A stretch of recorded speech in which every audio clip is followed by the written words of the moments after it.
What's going on, everyone? I am back here with another video for you guys today. And today I'm going to be giving you guys my in-depth look at iOS 7, which was just released earlier today to developers. As we all know, earlier today was WWDC 2013, which showcased iOS 7. So that's what I'm going to do in this video. So let's go ahead and jump in.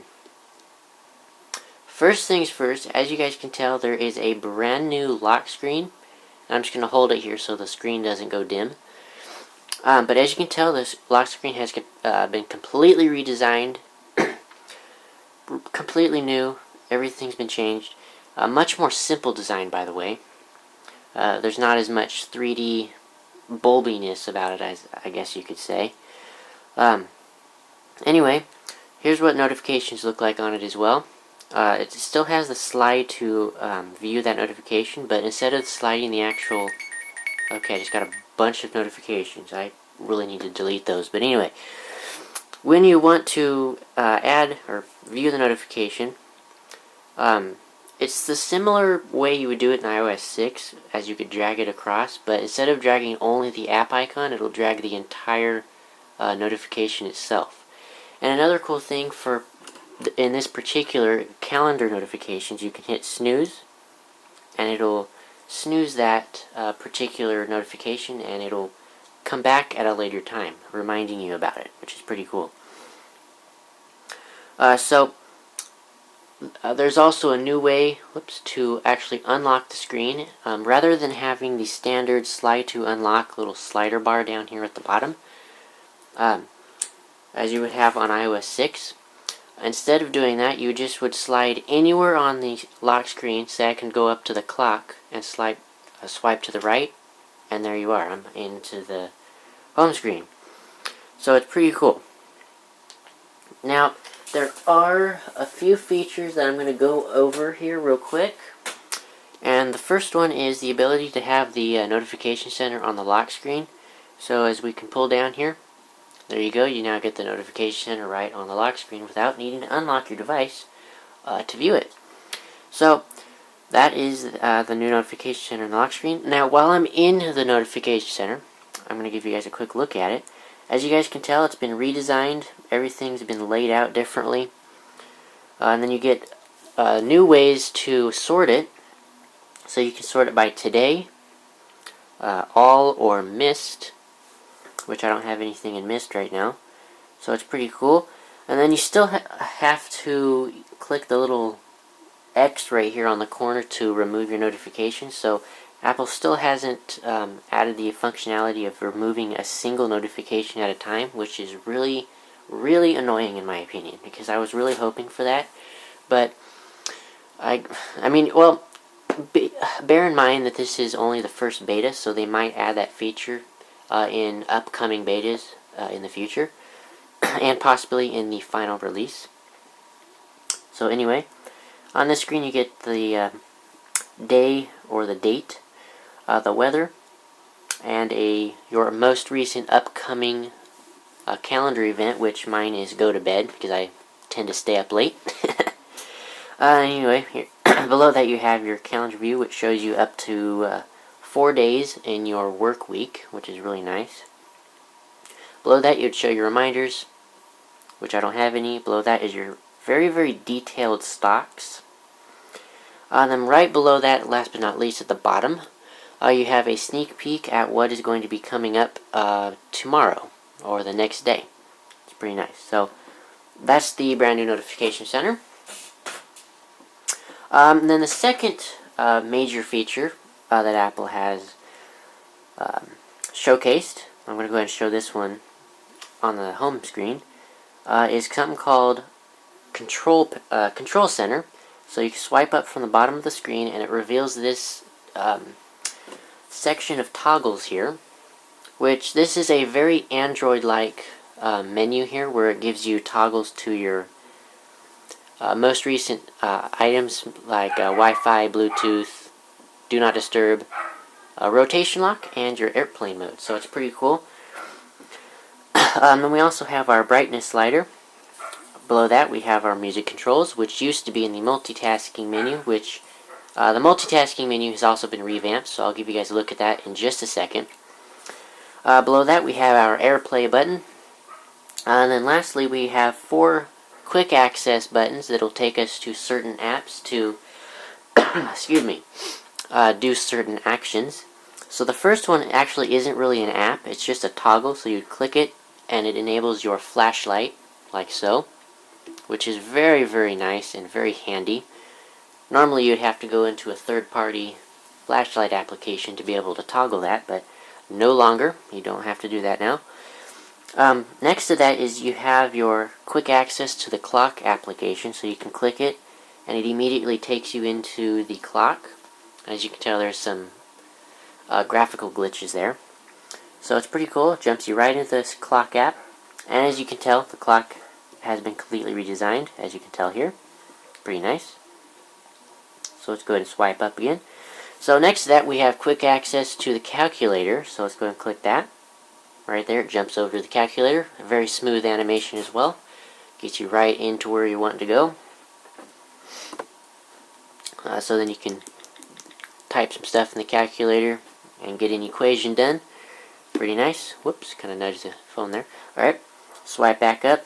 And then lastly we have our quick access to the camera. So this, like I said, this menu can be accessed at any time, anywhere you are in the operating system. So say, for example, you're in Safari and you want to access this menu, you can do that at any time. So it's very nice. So lastly we have the quick access to the camera. Click that. Jumps right over into the camera. Once again, smooth animation. And here we are in the redesigned camera app. So since I'm in here, I'm going to give you guys a quick look at the new camera app. First thing is, of course, the whole thing has been changed. The button layouts and everything. Then something new is that you, instead of using the little slider right down here in the bottom, you would just have to slide right here to go to video, photo, and your square. And since this is an iPhone 4 that I have this running on, you don't get to have the panorama mode, which is kind of a bummer. So, it's kind of unfortunate there. So, but anyway, when you're ready to take a picture, click the button, takes the picture, and it jumps it into the picture preview here. And then you can click on that, and view that current photo. And then when you're ready to delete it, hit delete, bam, and you're good to go. And then when you hit done, you're back into the photo app. So, pretty seamless, very, very smooth transitions. It lets you get things done in a very short amount of time. So it's really nice. So let's go ahead and jump back out of there. So that was Control Center, which was one of the main features that Apple announced. Another very, very, very, very, I'm emphasizing on this because it is a very nice new feature, and that is the brand new multitasking menu. I have been wanting this ever since it came out in iOS 4. So what Apple's done, they have redesigned the entire look and functionality of the multitasking switcher. It's really not a switcher anymore, it's a multitasking menu. So it still uses the double click of the home button, so let's go ahead and do that. So as you can tell here, it gives you a completely new look of multitasking. So you can switch out to all of your running applications seamlessly and quick, no hassle at all, and it's very, very nice. And one thing I find cool, as you can tell here, the camera app is live. So let me go back into video. There we are. So let's let it load. Okay, let's jump out into multitasking. So as you can tell, the multitasking shows a live preview of the camera app running. So the camera is running in the background while you have the multitasking switcher up. So I find that really, really, really nice. So, and then a way to dismiss or close an application is all you have to do is swipe up, and there you go, it is gone. So I'm going to do that for these other two applications, and there you go. And then when you want to get back to the home menu, click like here, and you're good to go. So let me open up another application, let's say camera again, and then let's open up, it's kind of slow. Here we are. Okay, let's say open up photos. So It's very smooth to actually jump between applications as well. So let's go ahead and double click the application, or the home button I mean. Jump right over here to photos, do something in there. Hey, there you go. I'm going to look at a photo. Cool stuff. Jump out, jump back in the camera, take another picture. There you go. Want to go back to the Photos app? There you are. It's that easy, that simple, very, very smooth. It's really, really nice. Let's go ahead and swipe these away now. And get back to the home menu. So once again, oh, perfect timing. As you guys can tell, the notification banners have also been redesigned. They're much more simple looking and they have a black transparent look to them. Very, very nice as well. So, moving on to the next feature. This one I actually can't show you since this is an iPhone 4. And those two features would be AirDrop, which is now in iOS, which is very nice. And the second that I can't show you is Siri, because of course iPhone 4 doesn't have Siri, but there is some very, very nice enhancements to Siri. So, I'll have to show you guys that in another video. Once I get this on my iPhone 5, I can show you guys that.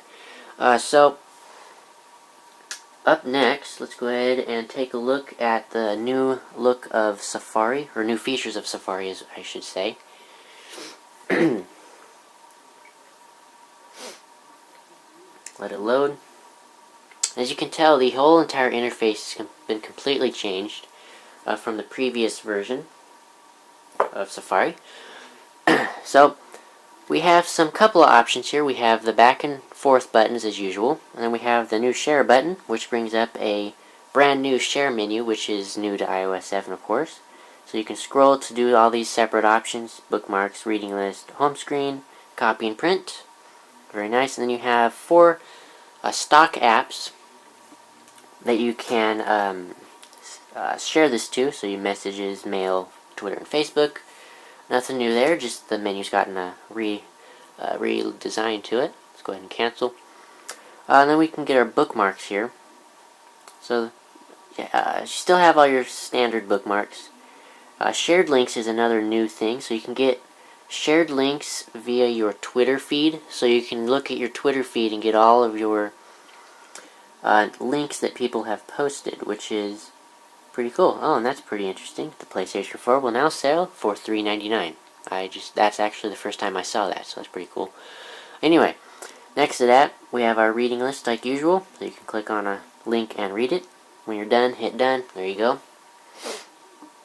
And then a new thing here is in the search bars, we now have a unified search bar, which now you can type URLs as well as searches into the same search field, just like you can in the Safari app on the Mac. So, say I want to go to apple.com. It'll do a predictive text or predictive search, and it'll put apple.com as the top hit because it's basically predicting that that's a place that I'm wanting to go to. So it's very nice. And then if you want to go there, hit go, and it'll immediately take you to the Apple homepage. And it is kind of laggy because, like I said, this is the first beta, so if it does crash or have any glitches, bear with me on that. So here we are on the Apple homepage, and there's OS X Mavericks, which was the new version of OS X. And then another really, really nice new thing about Safari is the new tab view. So when you go in here, as you can tell, you get a scrolling list of all of your open tabs. And previously on iOS 6, you can only have 10 tabs open at a time. And on here, I'm not exactly sure what the limit is, but you can have well over 8 tabs on here. So, very nice. And if you want to get rid of a tab, all you'd have to do is swipe to the right and get rid of it. So I'm going to go ahead and get rid of all of these to make the operating system kind of run a bit smoother. So there we go. So that's pretty much the very, very nicely enhanced Safari in iOS 7. So now I'm going to give you guys a quick look at the brand new music application, which also includes a new service Apple is introducing, which is called iTunes Radio, which is free, but is ad supported. But if you happen to be subscribed to iTunes Match, all the ads will be not in there, and it'll be a smooth ad-free experience, which I'd recommend doing that. But for the free version, it's not bad. It's pretty cool. So here is the tab for iTunes Music. You have the ability to create custom stations. As you can tell here, I created a hip-hop radio station. So when you want to listen to it, just click on it like so, and it'll immediately start playing. There you go. Let's pause that. So, and you get the standard controls. You can fast forward, but you do not get live rewind, which is kind of unfortunate. But like I said, you might get that in a later beta or the final version of the firmware. And then you can star that to favorite it and view it later. So very nice. Then you have all of your content of your music. So your playlist, artists, songs, and your albums, genres. Whatever. I can't really pronounce that. I'm sorry. Anyway, composers and shared. And my mouth is kind of dry right now, so sorry about that. But anyway, so very nice. So far I'm really liking the iTunes Radio. It's seeming to me like it's going to be very, very useful and very interesting. I'm interested in seeing how well this is going to play out. So far, it's working out great. So that's pretty much it. The next major feature that Apple showed in their keynote essentially was the ability or new features of the photo app. And basically what it is the photo app will automatically organize your photos depending on where and when you took them. So, say this group of photos I took in Arroyo Grande, California on May 6th through the 21st, 2013, which is really nice. I find that really cool and useful. And then you can also hit the share button here, and it'll bring up that standard share menu that is new to iOS 7. Pretty nice. So then you can back it out from collections, and then I'll back it out all the way to the year view so you can see how many pictures you've taken in that current year, which is really nice. And if you want to get back into it, you just click on the photos and it'll bring you back up there. So really cool. So I'm going to be needing to make a part 2 here because this video is getting fairly long and I do not want to risk needing to trim the video at all. So I will be back with part 2 to finish off more of the design changes and more new features in iOS 7 Beta 1. So yes, I will be back in the part 2. So peace out till next time, or peace out till that next video, you guys. Hit the subscribe button right down there. Let me go ahead and zoom out.